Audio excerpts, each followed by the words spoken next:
2024. Again, back here in the VIP Podcast Lounge, doing a little bit of an overtime session, overtime download here, because there's some important stuff going on. There's a lot of important stuff going on here at the event, but there's also a lot of important things happening outside in the world. We're going to talk about both of those things with a couple of great people who are here this weekend. We're lucky they're here because they can open and shed some light on some of these issues, especially regarding what's going on in the world of cryptocurrency, in the Bitcoin world as well, and more broadly talking about the future of a lot of things, society, money, whether we're going to have certain opportunities going forward. A lot of that hinges on what's going on right now. I want to give you both a chance. Just introduce yourself real quick. Mike first. Okay, my name is Michael Middleton. I own a firm in California. Our company name is ProTax LLC. I've been a consultant for 33 years. Did very well. Discovered Bitcoin way back in 2012, maybe 13, and invested heavily. So I've been following Bitcoin for a long time. I only use the term Bitcoin because there have been forks of it since. And to me, Bitcoin is all that matters. So I'm talking about, in general, the concept of Bitcoin. And so I've been in the space for a long time, but I've been kind of quiet about it. But now I'm coming out and I'm trying to educate as many people as possible about the importance of Bitcoin. Because in my world, Bitcoin is going to change the world for the better because it's a truth machine. I saw it a long time ago and it's coming out now, and now the whole world's finding out about it. But we're still very early. And so I ran into this fine gentleman next to me, Rafael, and we are very like-minded. And so I asked him if he could come over, and he agreed. No, I appreciate that. And we'll talk about, I know you got a lot to say about a lot of important issues here, but yes, Rafael, go ahead and introduce yourself. Hi there, yeah. My name is Rafael Verde. I'm the co-founder of the Crypto Vigilante, also the co-founder of the VIC, the Vigilante Insiders Club. I've been a Bitcoin miner. I've been involved in venture capital, and I've been in Bitcoin since like 2011, 2012. I've been through the 2 civil wars in Bitcoin.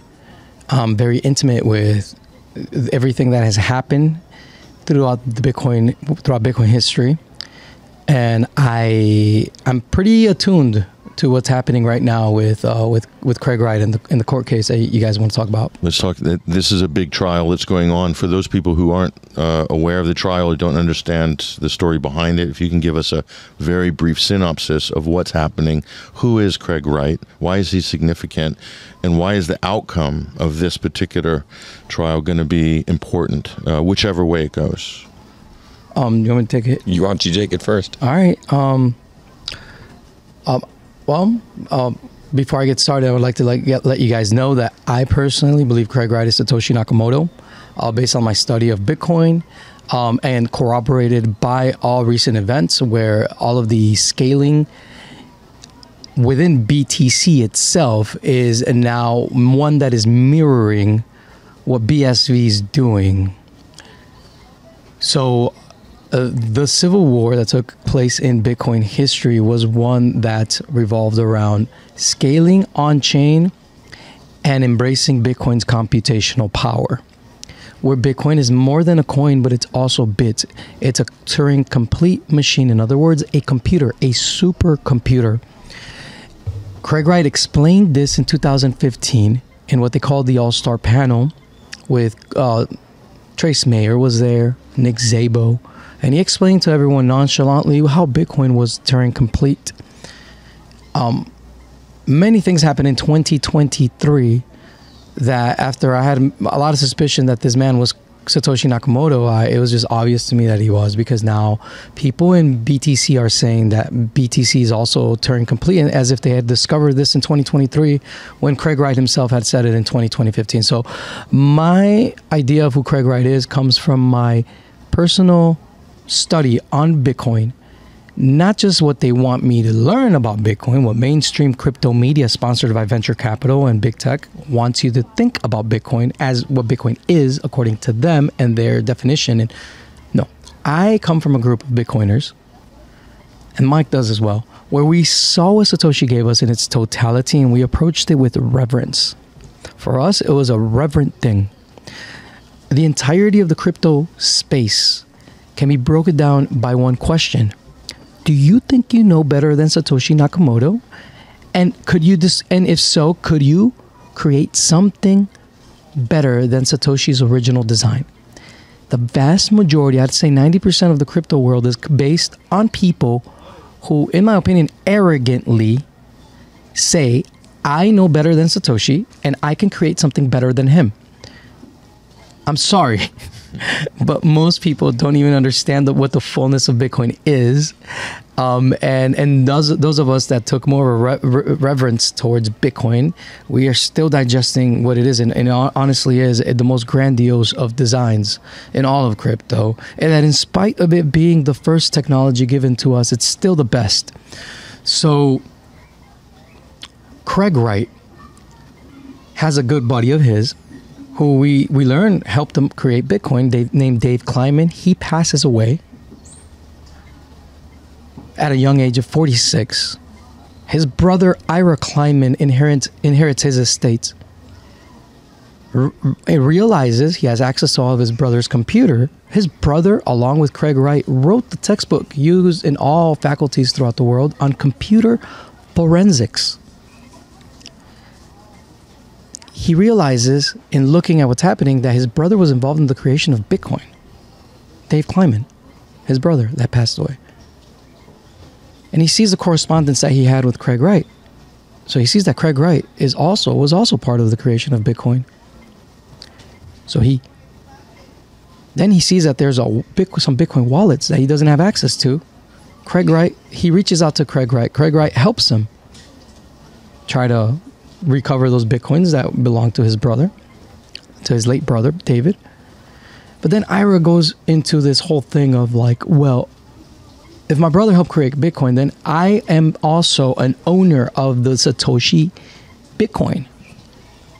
So he devises a plan, and it seems it was a plan executed by a lot of other people. Not just Ira himself, but now it's coming out more and more that there was other people involved with this issue, where they started going to Gizmodo magazine and Wired magazine, and they doxed Craig Wright as Satoshi. They pulled Satoshi violently out of his privacy. Yes.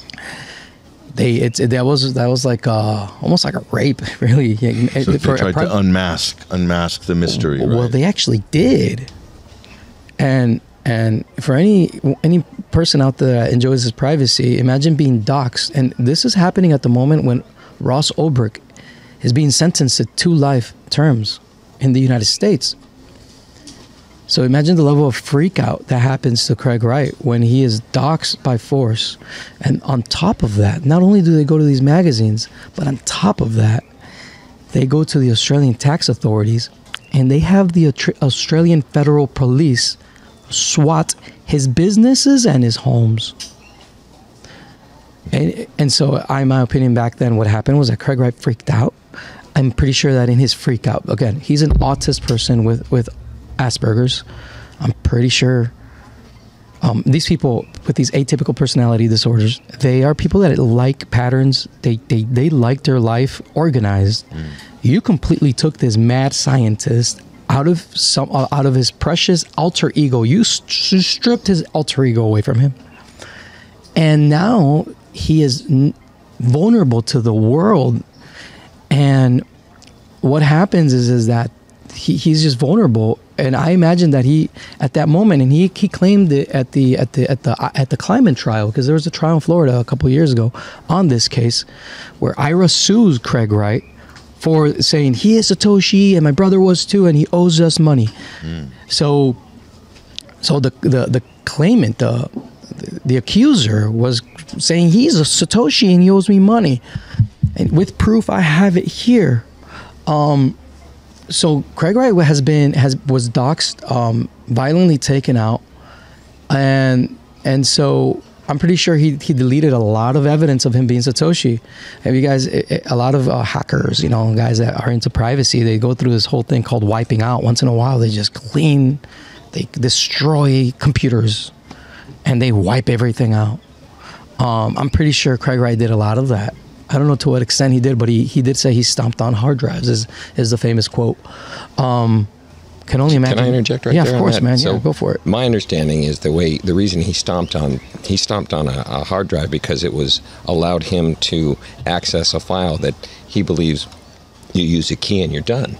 So when he stomped on the hard drive, he didn't need it anymore because he had already proven. Now we got to remember that Craig Wright, he already signed for several people. He signed for Gavin Andreessen, right, and a few others. And he did that privately because he wanted to prove who he was to other people. He didn't really want to do it. There's videos you can go back and watch. He was very uncomfortable. But once this creation was sidetracked by Blockstream, okay, where they limit it to 1 megabyte, they shut down the opcodes, all right? Slowed it down. Exactly. They handicapped it, you know. And so today, as we sit here today right now, Bitcoin BTC can do 7 transactions a second. Bitcoin BSV, which Craig Wright was able to restore, can do 2 million transactions a second. You regard this as the original. This is what it was intended to be. This is Bitcoin, and the reason it's Bitcoin, it has the original protocol going straight through. There was a fork in 2017 that went from Bitcoin to Bitcoin Cash, and then later on, Bitcoin Cash forked off into BSV because Dr. Craig Wright, and primarily Dr. Craig Wright, and Roger Ver, who is known as Bitcoin Jesus, who did a lot of amazing things in the space, and who I met here in Acapulco years ago, disagreed. And what Roger Ver wanted to do was increase the block size, but keep it limited to 8 megabytes or 32 megabytes. Now, I sold computers in the 80s. So there's no security reason to increase block size. Like, you know, it's a psyop to say that. And so basically, then BCH went into BSV, and then it split off. And Craig Wright has proved it. And you know, when you talk about Turing complete, he was 100% right. And so what's interesting now, for me to come back, because I was out of the space for a while, and I've talked to you about it before, you know, I had a very serious accident, and I was gone for, 3 or 4 years, and now I'm back in the space. And then I come along, then there's some very interesting people. So you have Craig Wright and Calvin Ayre. Calvin Ayre's the billionaire who helped save it. They're like the original 2 people. But then you have a group of young guns, I'm going to call them, very, they didn't grow up with the internet. They probably didn't have cell phones when they were young. And Rafael's one of them. And there's 2 others. I'm going to let Rafael talk about it because they're actually, and the way Rafael explained this to me, it makes perfect sense. Well, what I was doing and what I've been doing is trading Bitcoin, which is like a suitcase, a computer. Like we're trading pink computers for blue computers or whatever, and we're making money as the price goes up and we can trade these computers. But no one did anything to turn these computers on and use them. And Rafael hasn't said it yet. But in 2023, Rafael and these other 2 guys and a few others that are behind the scenes, they turned the dang computers on. So Rafael learned how to do that with BSV, and then he took it and he applied it to BTC and he applied it to Dogecoin and some others. So he's teaching these people how to follow what Craig Wright gave us. Let's pick up on that thread in a moment. But sure. Before we do that, just reiterate what are the charges, or what is the trial of Craig Wright? So here's the trial of Craig defendant, Wright. The plaintiff, and what would the verdict likely end up? Okay, to me it doesn't matter what the verdict is, and I'll tell you why. Explain. Do you want me to take it? Yeah, go ahead. Okay, go ahead. All right. So this is really the reason why Mike invited me to talk about this because. Oh, by the way, about what Mike said, I'm not a programmer. I'm just an enthusiast. There's, and it's just not 3 guys. It's a bunch of people. BSV literally has more developers than BTC. And yeah, because in BTC, they don't allow anyone to do anything. That's why you have to do it in a sly way like we did in 2023 with ordinals. But let's go back to the trial. So what happens is that this entire world of big tech has been struggling with the desire of creating what they call Web 3, a more interconnected internet. Okay. If you take the world of technology and you visualize it in your mind, all of technology as a giant kitchen full of beautiful ingredients, You then realize, well, I can go into that world and I can grab ingredients and make recipes, right? That's what Satoshi did. He grabbed the best ingredients possible and he created the most incredible recipe to have internet money. And he discovered many things along that process. And the sacred recipe that Satoshi discovered is composed of 3 factors. Number 1 is proof of work. Number 2 is the blockchain design as the topological graph that interconnects people best to each other. And number 3 is the UTXO model. So Satoshi brought this together, and I mean, we don't have time for me to get into every intricacy. But this is the key for what they want to do, what Facebook has been wanting to do with Libra, what the Boston Fed has been wanting to do with Project Hamilton and the CBDC. They literally everyone knows that Bitcoin in its original design has the architecture to scale horizontally in parallel, like any big tech giant, like Google, Amazon, Facebook. And a lot of people are probably asking me, what does that mean to scale horizontally? Like, I might say things, I'm gonna tell you, you're gonna have to look it up because I don't have time to give you a class on what that means. It's reasonable scaling where I don't have to, like, if I had a bus, I don't have to check the bus into the shop to grow the size of the bus. If I get more clients, I just buy more buses. That's horizontal scaling. Only proof of work, and only specifically the UTXO model allows you to do that. The vast majority of the crypto space was kept ignorant of these things for the past decade on purpose.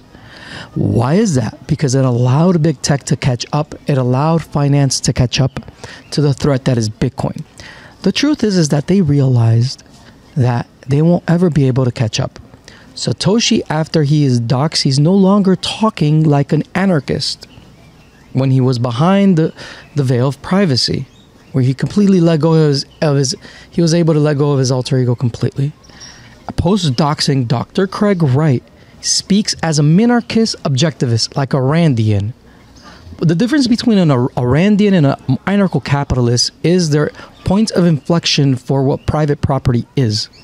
So for the anarcho-capitalist, the point of inflection for private property is physical space. It's physical. I own it here, physical. It's mine. It's physical space. The point of inflection for the objectivist is intellectual property. Craig Wright does the pivot because he's wise, he's smart. He can't, now that he's doxxed as being Satoshi, he can't, and he just saw Ross Ulbricht get served 2 life sentences. He can't just say, hey, I'm going to continue being, and Jeff Perwick part 2. No. He has to play it smart. So he pivots to a Randian presentation, and he shows how, in reality, he won't use these words, but in reality, this is what it is. Bitcoin in itself is an honesty machine, a truth ledger, the eternal library of Alexandria, and the book that can never be burned. I call it the book of life. That's what Bitcoin is. It was never supposed to be a privacy coin. It's a place that enforces honesty. And within that, in the section 2 of the white paper, you have the chain of digital signatures, where every single transaction from wallet to wallet, even if it's not attested by the miners before it goes to the blockchain, enters into a contractual state with each other. There's a legal contract, free market contract aspect to all this with every single transaction. There is a cryptographic signature that can be used to be represented in any type of arbitration or legal system. The legal system that dominates the world right now is one that is communist in design. It's centralized. Why is it communist? Because it comes from the centralization of the nation state. We all understand that. But humanity has not been able to produce something better. But as time goes on, we will have better systems of arbitrage that are more efficient, scalable, faster, cheaper than that which government can offer. And Bitcoin fits any system of arbitrage.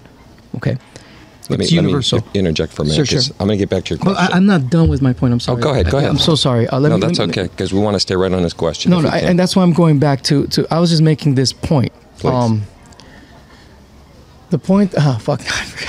I think you're building up to the background. His mind is so to why Craig Wright's kind of on trial and why it's important. Yeah, why exactly. So this is the point, guys. Yeah. So what happens is that everyone in big tech wants Web3, and now we get to see Team Satoshi bring the vampires out into the light. The vampires of big tech. So who's behind the COPA side of the case? Is Facebook, Sam Altman, OpenAI, Jack Dorsey, the creator of Twitter, and that entire lizard cartel of big all tech. the exchanges. All the exchanges, yep, literally. Coinbase, Kraken, all of them. You guys have to understand that who controls big tech are people that are hidden. Literally is like deep state, but like deep tech. It's not even the managing partners of these venture capital funds. It is the limited partners who call the shots, who are the real investors, and they're hidden figures. You'll never know who they are. They're like the bondholders. They're the real guys, and they all have a stake in all of the venture capital funds. They run, and some of them are the funds, right? And something very important that I want to mention is they tried really hard to create Web3 on their own. But they know that the only recipe deep down that is capable of offering what they want as Web3 is what Satoshi created in its original design, Bitcoin, meaning the technology only held by BSV right now. Craig Wright, being smart, what he started doing is that he saw IBM, Alibaba, patenting all of these technologies, and he himself and the entity Enchain started patenting these things. In my opinion, now this is my speculation, based on everything that I tell you, what I think this whole COPA trial is about is to discredit Craig Wright as Satoshi, so then they can go after his patent, his IP, and discredit that as well. Otherwise, if they ever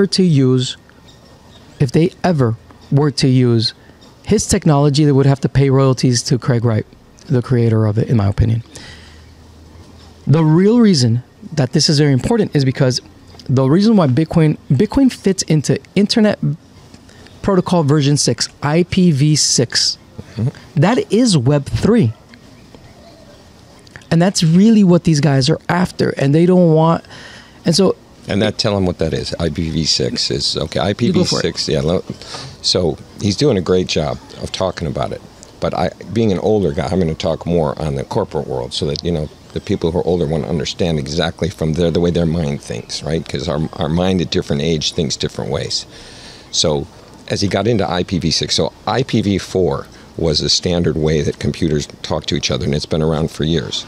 IPv6 was created maybe 20 or 30 years ago, and what does it allow? Well, it allows micropayments. So it's the cash, okay? When Bitcoin was first created, they used in the old protocol, the HTTP/IP protocol, there was a place for digital cash to be in there. And IPv6 and the current person who is now, let's say, the head of the IPv6 protocol program is working with BSV. IBM is building on BSV right now. Like, they are building so many things, because what does IPv6 allow? It allows micropayments. What does that mean? Well, that means that computers can talk to computers. Big, huge farms will be able to give plants exactly what they need, the nutrients, the water. Then machines will come by, and they'll be paying each other. It won't be me paying you. Mike paying machine to machine. It'll be machine to machine, and the micro. Right now, I can send a Bitcoin, either a penny or $1 million, to anyone anywhere in the world, and it costs me a fraction of a penny.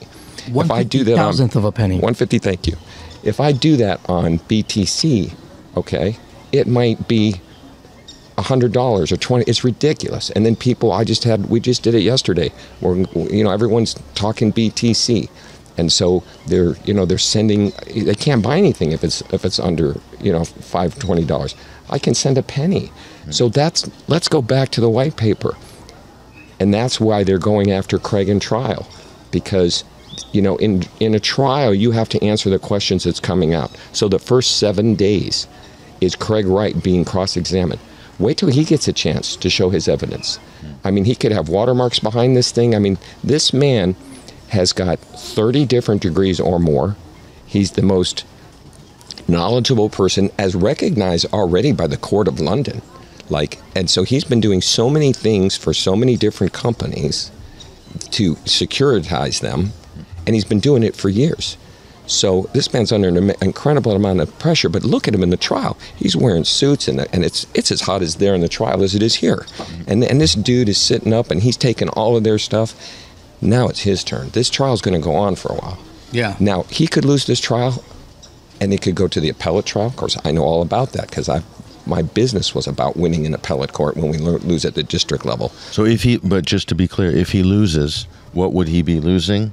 So if he loses, okay, so let's go back to the charges or what's happening. First of all, Craig Wright is not suing anybody. COPA, which is the Crypto Open Patent Alliance, they're suing Craig Wright because he has so many patents and so many trademarks on all this technology, and they want it. So they're suing him. Now, before the trial even begins, Craig Wright publishes an open offer that says, okay, I'll tell you what, I won't enforce all my rights. You can do what you want, BTC. You can do what you want, Bitcoin Cash. Leave BSV alone, and we'll compete with you in the open marketplace. And you know what? I don't like to swear, but we're going to kick your ass. That's basically what he's saying. And they're like, you know what? We know. We're going to trial. Because they're going to try and prove you're not Satoshi. So they keep asking him time after time after time. Because they don't want that BSV and the original Bitcoin to be the adoption for Web3. They Is can't, that right? exactly. So let want it to me be something else. You're right. So let's take it this way. When the internet first came out, right? China didn't want their people to have it. So what did they do? They built a great wall of China around the internet. Well, what did the people do? They went around it. Right? You can't stop something whose time has come. And where you have now with Bitcoin, right, is a time for programmable money, a time for a truth machine, as Rafael has said, and they're not going to be able to stop it. So even if he loses the trial, right, time has come. It's released. You can't bring the horses out of the barn. So and I think we've talked about this earlier, February 4th of 2020 was the date that the Genesis upgrade to the BSV was completed. At that point, I knew, and I had my own personal problems, I had my own Genesis, and once that happened, that means, and then block sizes started taking off, and it went from, megabytes to gigabytes, and now we're at terabytes. And so everything Craig Wright talked about is now happening, despite the fact that they're going after him. So why are they going after him? Because the people who run the planet don't want it. Well, Jeff Berwick said last night during his talk, he said that those big payment processing fees is one of the obstacles from it becoming an actual currency, because that's a big obstacle, isn't it? It's not even a big obstacle; it's a barrier. And you're talking about this system would pretty much eliminate that. It's the real Bitcoin. It's that simple. So and it's out there for us. For us original Bitcoiners, and I consider an actual real Bitcoiners, we take everything that Satoshi gave us into account. We don't impose our will on the network and on the what he gave us as a gift and try to impose our will on it and make of it what we want. No. That's what they did in BTC. That's what they did in Bitcoin Cash. And it's just like, man, it's honestly like, there's me saying that makes me like at this moment, almost like mentally numb. Like, I can't believe that these assholes had the audacity to not see this for the gift that it was. And well, they did see it, Ralph. They don't want it they because don't want they have control. The gift you're talking about is peer to peer and not through middlemen. Exactly, and even real more money. than that, real money. But it's not just But it's not just money. It's Satoshi didn't give us start money. It's the beginning. It's the beginning. We used to call it money as the first application of the Bitcoin protocol. Yes. For us, the Bitcoin protocol in its totality is Bitcoin, and the fullness of the Bitcoin protocol only exists in BSV right now. we don't think of Bitcoin as the taker symbol that the lizards control on the exchanges. That's BTC, that's Bitcoin Cash. We don't care about that. We care about Bitcoin as the protocol. Bitcoin is the original protocol. And the thing is very well, who are up against Craig Wright? We are seeing firsthand who are the people that literally went up against the real Bitcoiners and Satoshi himself. Who were the people that the vampires were brought out into the light? Who are those vampires? Look at the Super Bowl. Who was at the Super Bowl? Mark Zuckerberg. Yeah, at the Super Bowl, you had Jack Dorsey, the creator, with Satoshi on his shirt. With the Satoshi on his shirt, like literally, like cameras being on him all arrogant. the time. Sitting at next the Super Bowl. Yeah, Satoshi sitting next to Beyonce and Jay-Z. During the what an Super Bowl. asshole! Yeah.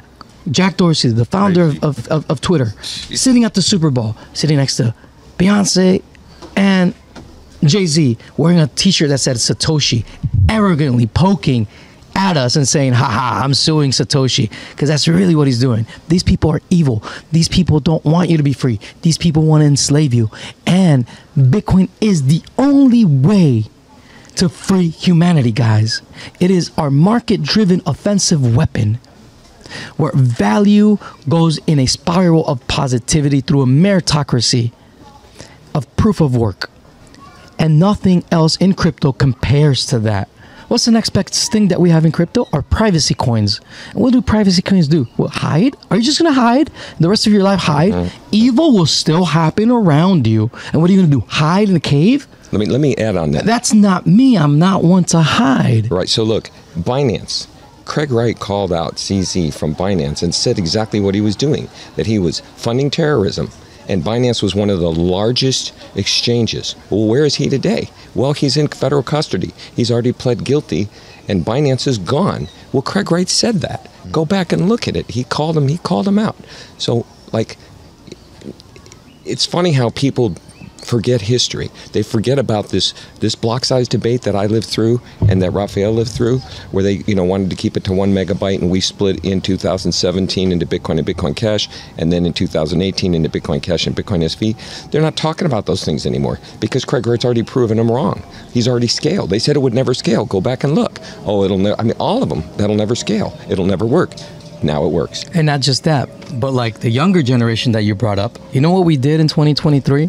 We went into BTC and literally murdered the small blocker narrative. They were not expecting the younger generation, not the Calvin Ayers and Craig Wrights, the younger generation to go into BTC, and whatever was left of computational capabilities within BTC on-chain and capacity to arbitrage data on-chain, we went in with ordinals in 2023, and we activated and created marketplaces that live on-chain. Even though they're expensive, we treated them as entrepreneurs as, like, okay, it's just, we're going to go open up a shop in Fifth Avenue. You're not going to sell coffee. You'll sell Gucci bags. And that was the mindset. So tell them how much money you made to your investors. What was the percentage gain in that time? Well, in the best asset, Ordi, the first fungible token, it was 88,000% gains. 88,000%. 88,000%. Yeah, and we're talking 3 months. In less than 3 months. You're talking about NFTs mainly? No, I'm talking about ordinals. Ordinals, different the from first ordinal token, Ordi. And what percentage of the blockchain is the ordinals now consuming on the BTC blockchain as far as transactions? Regularly, it's usually over 50%. It's now over 50% is of these transactions are ordinals transactions, on-chain transactions, and it's been over 70, and for and sometimes when we get really happy, it goes over 80% easily. So what happened at the end of 2023, Jack Dorsey, the same guy that was mocking us at the Super Bowl sitting next to Jay-Z and Beyonce, that same demonic force, he freaked out. He wasn't expecting that. This was crazy, is that he thought he was like, haha, we got the propaganda because we control media, we control big tech. We already have the whole world thinking Craig Wright is a fraud, right? At Anarchapulco, people here that are critical thinkers, they see through all that bullshit. They see through all that bullshit. That's why best people here, you see, are BSV. If they're Bitcoiners, they're BSV people. Believe it or not, that's what you see at Anarchapulco. Anyways, but I digress. So, I'm sorry, what was I saying? So at the end of 2023, Jack Dorsey freaks out. He gets together with a programmer who literally admits that he eats cats. Okay, Luke Dasher, literally, this guy literally eats cats, and they create a mining pool to censor ordinal transactions, on-chain, native marketplace transactions that happen on the BTC blockchain. So they're trying to stop you. They're trying to stop us. Right. But in order for them to stop us, because they're communists, they would have to tell other miners that in order that they should do this, which would cause them to lose money. It would be an opportunity cost. So by all means, try to do it. You know what happened? It flopped 2 days after they launched. That we're gonna stop this ordinal thing. They had to themselves process ordinal transactions. At the same time, we got to BTC and we were like, we're ready. We are ready. Where is the Lightning Network? Let's go. And what these programmers have from BTC with the Lightning Network, after 8 years of propaganda and hundreds of millions of dollars of investments, they had nothing. Nothing.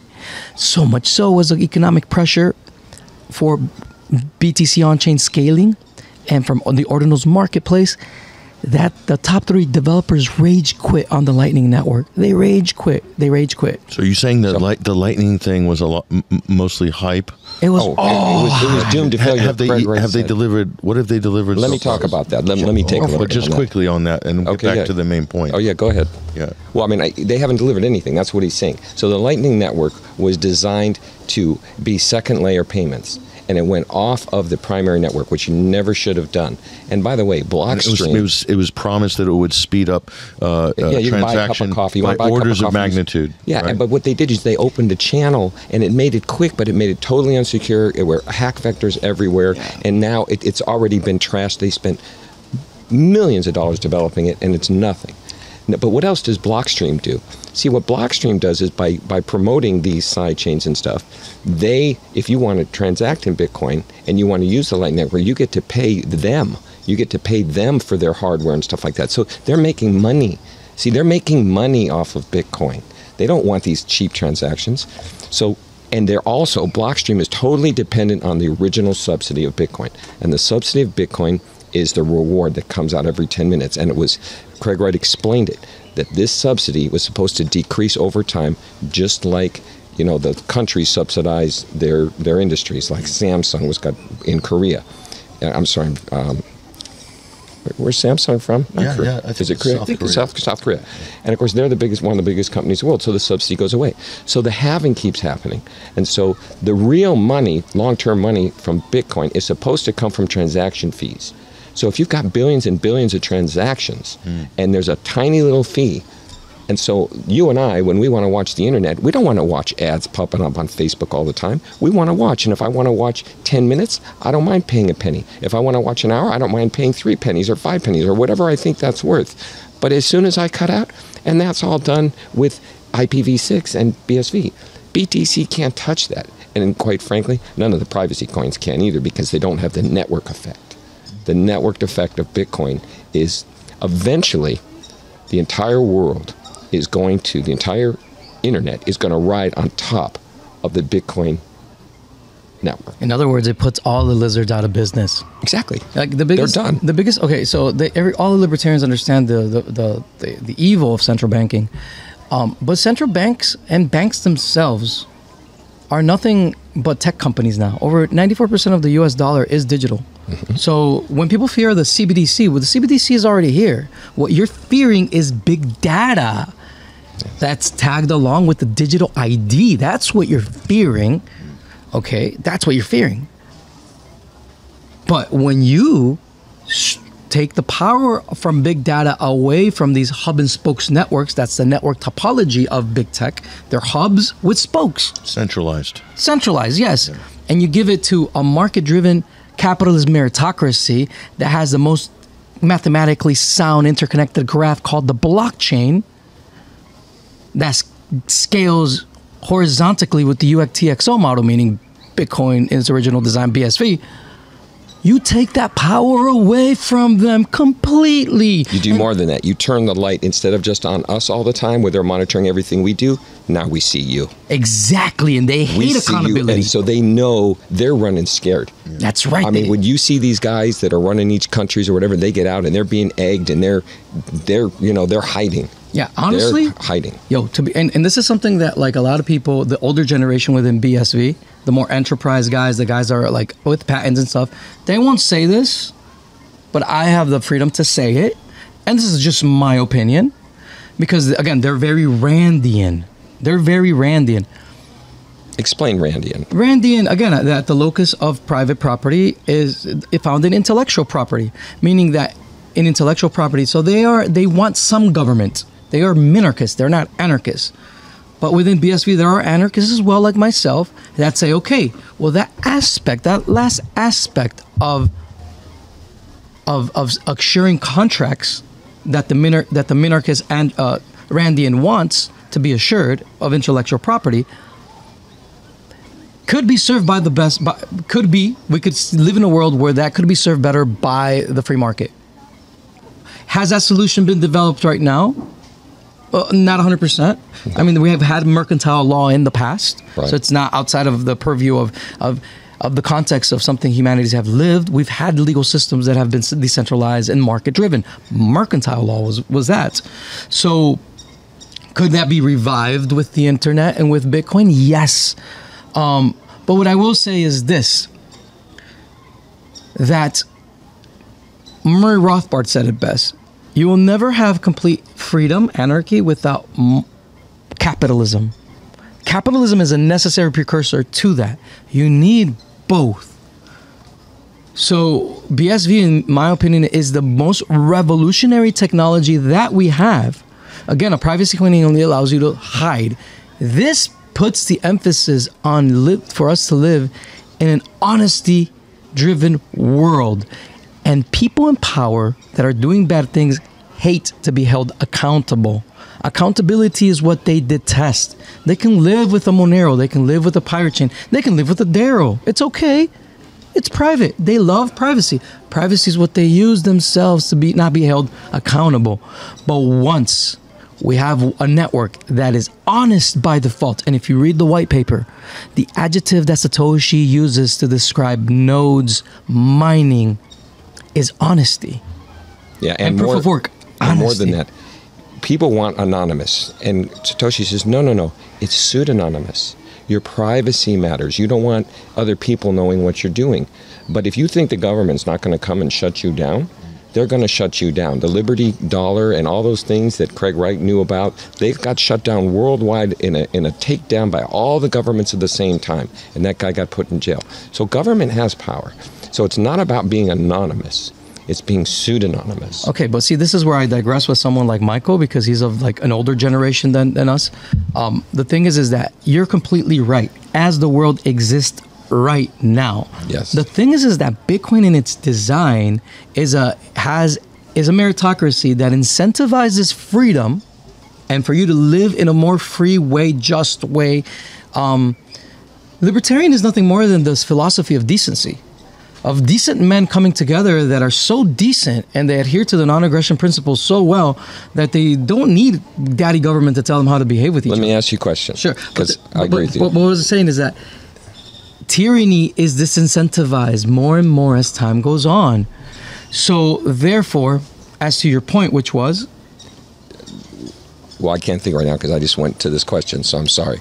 Yeah, so, your point was that you still need anonymous and you can't pseudonymous, right? Those two things. The thing is that Bitcoin, Bitcoin will give you, at a scale, will give you so much privacy that would be almost anonymous. Yes. And this would be a cost. Exactly. That would be. It becomes so big and so fast because I can literally. To start off in BSV, you can use any type of encryption, any type of zero-knowledge proof, any type of homomorphic encryption on-chain, something that no other privacy coin can do. Why is that? Because it's unbounded in scaling. It scales horizontally, meaning that we can play with different types of cryptography and privacy protocols at the same time. Pirate Chain has to marry ZK snarks. And that is what So they do. ZK if you don't snarks. mind, let me get back to this topic. They're because homomorphic encryption. we're talking about With like BSB, I can do all of them at the same time. Yes. Yeah, you see what I mean? So like democracy, and we talked about democracy. Like, there's a book, and it was written by a gentleman, and if you really want to know what democracy is, you can read it. The gentleman's name is Harold Waldman Percival, and the book is called Democracy is Self-Government. When you govern yourself, you don't need, and that's where the world is going. We're not there right now. We're not there exactly. So I agree we got with you, governments yes. that are taking control. We got people who aren't governing themselves. When people govern themselves and they follow their own personal responsibility, they don't need government. Exactly. But we're as a species, we've been governed, and we cannot take what other people have because we're jealous of them. When we no longer are jealous, and when we look to ourselves and we meditate and we breathe and we try to do the right thing, and when the more and more people do that, then democracy will take over. True democracy, not the one vote where all of a sudden the majority rules like what we have, and then the people who are tyrants and tyrants will take over, and that's what you have in all these countries. No, we got a long way to go for self-democracy. So we have to deal with where we're at now. We're in a world where there's governments, and those governments have power, and we need to do what our founding fathers did, and we need to beat them at their own game. We need to talk about what's right and hold them accountable, and Bitcoin will hold them accountable because it's a truth machine, and that accountability will make their influence over us less and less and less, but it will take time. And sound money. Money, digital gold, digital cash, something that you can have custodianship over. Yes, Yeah, correct. As well. And so there's the difference between fiat money, which is totally opaque, completely dishonest. So, by the way, fiat money and the history of fiat money, and there's books you can get on it. No fiat money as currency has ever survived. And there's a book, 2 inches thick, that and the petrodollar is on its last legs. So you're saying getting towards a better form of democracy, you need to have honest money. Yeah, and we'll think about it. 100%. Yes. And can I go ahead. Go ahead. So well, Jeff Berg and I were having this conversation yesterday, and he's like, Raph, if there was a button that I could press to have anarchy right now, I would not press it because people are not ready for it. Yes. Okay, so we need economic incentives to drive not just those in power, but all of us to be more decent with each other. Mm-hmm. Bitcoin invites everyone to compete. Bitcoin is original design. Everyone to compete. Transaction fees are so cheap that I can subsidize the whole planet to use the blockchain for $400. For $400 at 1/50,000th of a penny, I can have everybody posting things on chain and getting paid for it in Bitcoin right now. Right now. In Bitcoin's original design, BSV. Yeah. So when if we change human incentives through a free market competition that is based on honesty, that's what Satoshi gave us. So yes, it will take time, and I think Bitcoin does not just enforce honesty, but it also changes us from within. Yes. Hey, what's the big conscience? My definition? Your definition. Give him your definition. Give him your definition of what? Okay. I love this you were reading definition. this last night. All right, here it is. Yeah. Big conscious. Okay, so I came up with this a few months ago. Big conscious defined, and I put it on, what is it, Slackery, or what is that? Slictionary. Slictionary, okay. Yes. Okay, big conscious. The knowledge that Bitcoin will usher in a new age of enlightenment, where individuals known as illuminees will become a bit more conscious of consciousness and bring forth a real democracy where each person practices the art of self-control and self-discipline. And it was written by Me. It was you, That's me. Not an AI chatbot. No AI chat. This is Mike Middleton's. AI is not that smart, guys. AI is pretty dumb. So I put this word into AI and got nothing. I mean, Not for long though. yeah. So you can feed this, by the way, into AI, because I've been playing with it with Ryan X. Charles, who was, so Ryan X. Charles is another very interesting person because he was with Craig Wright, and he created a whole series called The Theory of Bitcoin. And he actually at one point compared Craig Wright to Jesus Christ. Right? That's a little too much, but yeah, sure. Well, but I mean, I don't know. He said, could he be, because he was bringing something to humanity, right? So anyway, the comparison was made, but now he's into AI stuff, and I'm finding it very interesting. So, everyone pivots to where they're going. Well, look, just to pull it together, because we're going to wrap it up in a couple minutes at the top of the hour. But okay. I'm going to give both of you the floor to just kind of give it your wrap up on this. I'll go to you first, Okay, Mike, Kirsten. and then to Raf after that. But go Okay, ahead. so what I'm going to say is, for those of you who are interested, and how are you going to, like, if you want to follow the trial, you know, there's certain people out there. I'm going to give a few plugs to people. There's a gentleman you can follow on Twitter. His name is Satoshi, right? And he gives Satoshi, right? There's another one named Gavin Mail. And each one of those guys are following the trial. They're giving the updates. They're trying to be as objective and fair as they can about what's going on. The other thing is, how do you get BSV? That is very difficult to do right now. Now, I know there's a where I'm able to get it now, because I still have some, because I converted it. But there's a program, and I don't know where it's available and what the restrictions are, but it's called mycoinify.com, because people are out there. They want to know how, okay, this is great, but what do I do? How can I get some, right? And if you can get, each Bitcoin has 100 million Satoshis. And we're going to be interacting in Satoshis. You're going to need Satoshis to do things, right? And I talked about this earlier. Like, if you want to be a trillionaire, you could, like, have 1 trillion hot dogs. You could have we all are trillionaires. We have 1 trillion cells in our body or more, right? So you would need how many Bitcoin to be a trillionaire? Well, if there's 100 million Satoshis, right, in each Bitcoin, you would need 10,000 Bitcoin. But BCH, the real Bitcoin is BSV, and you can get it today for about $80. So if you got that kind of money, but good luck trying to buy it anywhere. It's going to be very difficult. Just be clear, BSV stands for? Bitcoin Satoshi Vision. Vision. And you know, we're here with Anarchapulco, which is the dragon, and we're now in the year of 2024. This is, you know, what's the theme again? Reborn, and you know, it's the dragon is the Satoshi thing, and the phoenix. All that it's just coming together at the same time. So with that, I'm going to turn it over to my buddy Rafael. Okay, guys. So, the people who are focusing on beyond the trial, and really focusing on just BSV Bitcoin as the technology and growing on-chain, open source, and interoperable, those people, the smartest of Bitcoiners, are found in hodllocker.com. hodllocker.com. Get to know it. How do you spell the first part of that? HODL, like HODLOCKER.com. HODL Locker. Yes. Shout out to Jack Liu, a very important Bitcoiner, and to Daniel Kraywitz, who endearly called the Emperor of Bitcoin. Yes. Who came up with hyper-Bitcoinization. Yes. He's the father of real Bitcoin maximalism. He's the father of the term hyper-Bitcoinization. And that's why we call him the Emperor endearly. And so yeah. Bitcoin is abundant. Bitcoin is abundant. It's complete abundance. It's complete light. It's okay if you love privacy coins. I love privacy coins. I think they're great tools for those who need them. There are people in the world, we're talking about the world as it exists right now. There's people that are living under tyranny right now that need to escape. And you know what? Don't use a Bitcoin or something derived of a Bitcoin protocol. You need something that is private by default. It's people that need privacy. Give some examples. Monero. Monero, Pirate Chain, Darrow. The most private right now is actually Pirate Chain. Okay. Still. More private than Darrow. More private than Monero. Monero's trying to catch up, but it's gonna take them a good 2 years because they're very conservative. They're very methodical. They take their time, and so we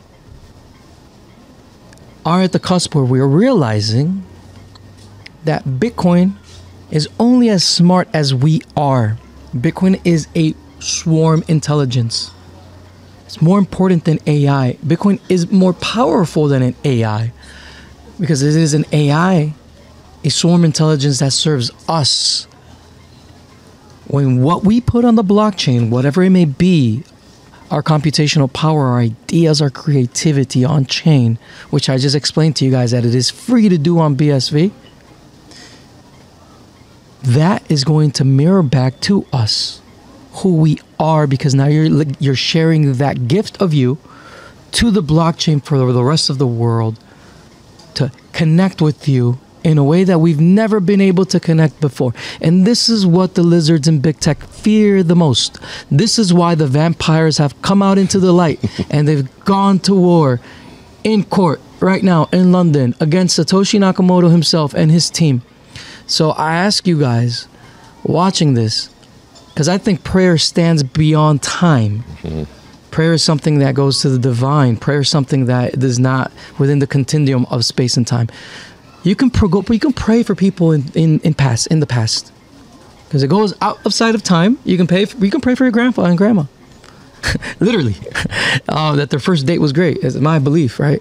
So you can pray for this trial, that the best outcome may come about from it, that Satoshi may be able to defeat these lizards in court, and that peace, prosperity, and freedom may be something that can find its fullness within Bitcoin. Because guys, they're not attacking the network that has been attacked the most in crypto history. Has not been Monero, has not been Pirate Chain, has not been Dero. It's been Bitcoin in its original design, now known as BSV, right? Because it matters. Good job. Because this is really the revolution here, guys. So help us with prayer. I really thank you guys. That's a good one. Mike, Rafael, appreciate you guys joining us. It's been a great conversation. And enjoy the rest of. And Patrick, thank you for making this. I mean, you've been really nice to me, specifically down here. You know, I got to know you. You know, we got to know each other down at the when we were out last night. But you do such a really good job, you know, and you're giving everyone an opportunity to get to the stage, and you're providing this technical service. And I just want you to know it's really appreciated. No, that's our pleasure. That's what we're here for. This is about getting ideas, sharing ideas, educating people, and the way forward, whichever that way is, we'll find out. Very good. Yeah, you're an amazing host. Thank you so much for having us. No, thanks. It's absolutely my pleasure and my honor. Hopefully, we'll keep the conversation going. Things are moving quick. They are. So we got to keep this conversation above and buoyant so people know about it. So yeah, you guys have been amazing. Okay. Anarchapulco 2024, another great conversation. We're going to wrap up this session today. And Thank you. Big shout out to our studio audience. You guys, plenty of troublemakers in the house. All right, you guys. Thank you. Nice one. Thank you. Now we are dealing with a possible world war. Some will say we are already in a world war. My condolences and prayers go out to everyone suffering under tyranny. It really sucks. I'm really sorry. But it seems as if people are starting to wake up regarding crypto more and more each day. And so it's in the description right here to read, where we give our secret sauce and what we teach our subscribers, because things are just that bad. You know, everyone needs this information. People need to know about sound cryptocurrencies that are actually private by default, and to know how to properly use crypto.